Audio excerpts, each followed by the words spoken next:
നമസ്കാരം. ഞാൻ ഡോക്ടർ ബെന്നി, കൊല്ലം മെഡിക്കൽ കോളേജിലെ ജനറൽ സർജറി വിഭാഗം അസിസ്റ്റന്റ് പ്രൊഫസർ. ഒരു സ്ത്രീയുടെ ശരീരത്തിലെ ഏറ്റവും ചലനാത്മകമായ അവയവം ഏതാണെന്ന് ചോദിച്ചാൽ അത് സ്തനം അഥവാ മാറ് എന്ന് പറയാം. അവ ഹോർമോണുകളോടും പ്രതികരിക്കുകയും ഒരു സ്ത്രീയുടെ ജീവിതത്തിലെ ഉടനീളം മാറ്റങ്ങൾക്ക് വിധേയമാവുകയും ചെയ്യുന്ന ഒരു അവയവമാണ്. അതുകൊണ്ട് തന്നെ സ്തനരോഗങ്ങളും വളരെ സാധാരണമായി കണ്ടുവരുന്നു. ക്യാൻസർ അഥവാ അർബുദബാധ ഉണ്ടോ എന്നുള്ളതാണ് സ്ത്രീകളെ അലട്ടുന്ന ഏറ്റവും പ്രധാനമായ പ്രശ്നം. മാറിലെ അസുഖങ്ങളുമായി ബന്ധപ്പെട്ട കുറച്ച് ലക്ഷണങ്ങളെ പരിചയപ്പെടാം. ഏറ്റവും സാധാരണമായി കണ്ടുവരുന്ന ലക്ഷണമാണ് മാറിലെ മുഴ എന്ന് പറയുന്നത്. എല്ലാ മുഴകളും ക്യാൻസർ ആണോ? അല്ല എന്നുള്ളതാണ് വാസ്തവം. നമ്മുടെ കൈകൊണ്ട് തൊട്ടു നോക്കുമ്പോൾ തെന്നി മാറുന്ന മുഴകളാണ് സാധാരണഗതിയിൽ മാറില് കാണപ്പെടുന്നത്. അതിനെ ഫൈബ്രോ അഡിനോമ എന്ന് നമ്മൾ പറയും. 15 വയസ്സ് മുതൽ 30 വയസ്സ് വരെയുള്ള സ്ത്രീകളിൽ അത് വളരെ സാധാരണമായി കാണുന്നു. സർജറി പോലും വേണ്ടാത്ത ഒരു ലക്ഷണമാണ്. നമ്മൾ ഒബ്സർവ് ചെയ്താൽ മാത്രം മതി. പിന്നെ കുമിളകൾ പോലെ സിസ്റ്റ്, ബ്രസ്റ്റ് സിസ്റ്റ് എന്ന് പറയും. അത് ആർത്തവ സമയത്ത് ചിലപ്പോൾ വലിപ്പം കൂടുവാനും വേദന ഉളവാക്കുവാനും സാധ്യതയുള്ള മുഴകളാണ്.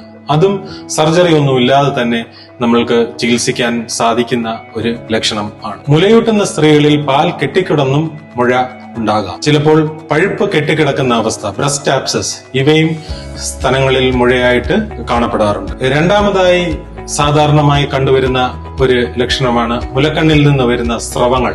പല നിറത്തിൽ അത് വരാം. മഞ്ഞ കളർ, അതായത് പഴുപ്പ് പോലെ വരാം, പാലിന്റെ നിറത്തിൽ വരാം, വെള്ളം പോലെ വരാം, അല്ലെങ്കിൽ രക്തം കലർന്നതായിട്ടുള്ള സ്രവം വരാം. എപ്പോഴാണ് ഈ സ്രവങ്ങൾ ശ്രദ്ധിക്കപ്പെടേണ്ടത്? കൂടുതലായും ഒരു മാറിൽ നിന്ന് ഉള്ള മുലക്കണ്ണിൽ നിന്ന് വരുന്ന സ്രവങ്ങൾ അത് വെള്ളം പോലെയോ അല്ലെങ്കിൽ രക്തം കലർന്നതോ ആയ കളറിൽ വരുന്ന സ്രവങ്ങൾ, പെട്ടെന്ന് ഒരു സുപ്രഭാതത്തിൽ കണ്ടുപിടിക്കപ്പെടുന്ന സ്രവങ്ങൾ, ഇവ നമ്മൾ ശ്രദ്ധിച്ച് ചികിത്സിക്കേണ്ട ഒരു കാര്യമാണ്. മൂന്നാമതായി സാധാരണ കണ്ടുവരുന്നത് മാറിലെ വേദനയാണ്. ആർത്തവ സമയത്ത് സ്ത്രീകളിൽ സാധാരണഗതിയിൽ മാറിലെ വേദന അനുഭവപ്പെടാറുണ്ട്. അത് തികച്ചും ഹോർമോണുകളുടെ ഒരു പ്രതിഫലനമാണ്. എന്നാൽ ആർത്തവ സമയത്ത് അല്ലാതെ വരുന്ന വേദനകൾ മാറിന്റെ പിന്നിലുള്ള അവയവങ്ങൾ അഥവാ ലങ്സ്, ഹാർട്ട്, പിന്നെ പേശികൾ, എല്ലുകൾ എന്നിവയിൽ നിന്നാണോ വരുന്നത് എന്ന് നമ്മൾ മനസ്സിലാക്കേണ്ടിയിരിക്കുന്നു. ഇതുകൂടാതെ സ്തനങ്ങളിൽ പെട്ടെന്നുണ്ടാകുന്ന ചുവപ്പ് നിറം, മുലക്കണ്ണ് അസാധാരണമായി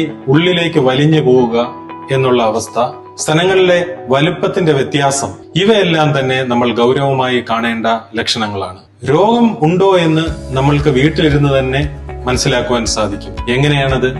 സ്വയം പരിശോധനയിലൂടെ, അതായത് ബ്രസ്റ്റ് സെൽഫ് എക്സാമിനേഷൻ എന്ന് പറയും, അല്ലെങ്കിൽ സ്തനങ്ങൾ സ്വയം പരിശോധിക്കുക. എങ്ങനെയാണ് പരിശോധിക്കേണ്ടത്? നമ്മുടെ കൈപ്പത്തി ഉപയോഗിച്ചാണ് നമ്മൾ സ്തനങ്ങൾ പരിശോധിക്കേണ്ടത്. ഒരിക്കലും ഇങ്ങനെ പിടിക്കുകയോ അല്ലെങ്കിൽ വിരലുകളുടെ തുമ്പ് ഉപയോഗിച്ച് കുത്തിയോ പരിശോധിക്കാൻ പാടില്ല. എപ്പോഴും കൈപ്പത്തി ഉപയോഗിച്ച് മാറുകൾ സ്വയം പരിശോധിക്കണം. എപ്പോൾ പരിശോധിക്കണം? ആർത്തവം ഉള്ള സ്ത്രീകളാണെങ്കിൽ ആർത്തവ കാലം കഴിഞ്ഞതിന് ശേഷം ആദ്യത്തെ ആഴ്ച മാറ് പരിശോധിക്കണം. ആർത്തവ വിരാമം സംഭവിച്ച സ്ത്രീകളാണെങ്കിൽ അത് എല്ലാ മാസവും ഒരു ദിവസം, അതായത് ഈ മാസം 15 തീയതിയാണ് നിങ്ങൾ മാറ് പരിശോധിക്കുന്നതെങ്കിൽ എല്ലാ മാസവും 15-ാം തീയതി തന്നെ മാറ് പരിശോധിക്കണം. ഈ പതിവ് പരിശോധനകൾ വളരെയധികം പ്രാധാന്യം ഉൾക്കൊള്ളുന്നതാണ്. എന്തുകൊണ്ടെന്നാൽ മാറിലെ ക്യാൻസറുകളുടെ ആദ്യ ലക്ഷണങ്ങൾ നമ്മൾക്ക് ഇതിൽ നിന്ന് കണ്ടുപിടിക്കുവാൻ സാധിക്കും. ഇനി ആശുപത്രിയിൽ വന്നാൽ ഒരു ഡോക്ടർ എന്തെല്ലാം ചെയ്യും എന്നുകൂടി നിങ്ങൾ അറിയണം. അതായത് ഒരു മാറിലെ ലക്ഷണമായിട്ട് നിങ്ങൾ ആശുപത്രിയിൽ വരുമ്പോൾ ഒരു ഡോക്ടർ എന്തെല്ലാം ചെയ്യും? 3 കാര്യങ്ങളാണ് ഡോക്ടർ ചെയ്യുന്നത്. ഒന്ന്, ഹിസ്റ്ററി ആൻഡ് ക്ലിനിക്കൽ എക്സാമിനേഷൻ, അതായത് നിങ്ങളുടെ ലക്ഷണങ്ങളെ കുറിച്ച് അദ്ദേഹം ചോദിച്ച് മനസ്സിലാക്കും. പിന്നെ അദ്ദേഹത്തിന്റെ കൈവച്ച് അദ്ദേഹം കക്ഷവും മാറും പരിശോധിച്ചു നോക്കും. രണ്ടാമതായി അദ്ദേഹം മാമോഗ്രാമിന് എഴുതിത്തരും. മാമോഗ്രാം, അൾട്രാസൗണ്ട് മാമോഗ്രാമും ഉണ്ട്, അതുപോലെ തന്നെ എക്സ്റേ മാമോഗ്രാം. മൂന്നാമതായി അദ്ദേഹം ബയോപ്സിക്ക് വിടും. ഇവിടെ ഒരു കാര്യം നമ്മൾ മനസ്സിലാക്കേണ്ടത്, മാറിലെ ഏത് ലക്ഷണമായിട്ട് രോഗി വന്നാലും മാമോഗ്രാമും ബയോപ്സിയും ചെയ്യുക എന്നുള്ളത് ഒരു പ്രോട്ടോകോളാണ്.